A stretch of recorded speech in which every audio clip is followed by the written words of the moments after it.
1998-99 থেকে মনে হয় আছি, কিন্তু আমি কিন্তু ইন্স্যুরেন্স অ্যাসোসিয়েশনের সঙ্গে খুব একটা সম্পৃক্ত আমার নাই।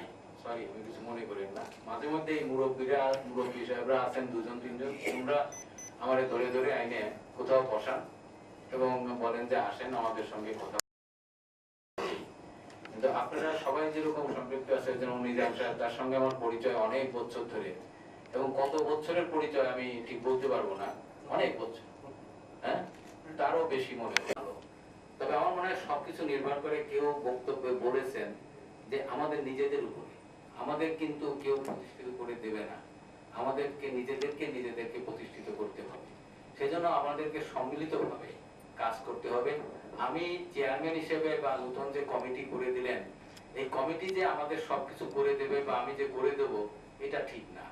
এটার জন্য আমাদের কি কমিশন আমরা যে দিই, আমরা না দিলেই কিন্তু তারা কেউ নিতে পারবে না। সেদিন যেরকম মন্ত্রী মহোদয়ের কাছে দেখা করলেন, আমাকে নিয়ে গেছিলেন আমাদের মুরব্বী দুইজন, উনি আমাকে বলতেছিলেন যে কালকে তো পরশুদিন তো আপনাদের সঙ্গে দেখা হবে, আপনার সঙ্গে দেখা হবে। তাই আমি বললাম যে না, আমার তো যাওয়ার কথা না, কারণ আমি তো ইসির মেম্বার না আর কি।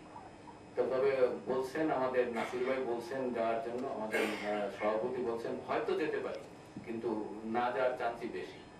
তা তারপরে উনি দেখে মনে হয় ওই কথাটা বললেন। তা যেটা বলতে চাচ্ছিলাম, তা আমাদের অনেক প্রবলেম আছে, ওনাকে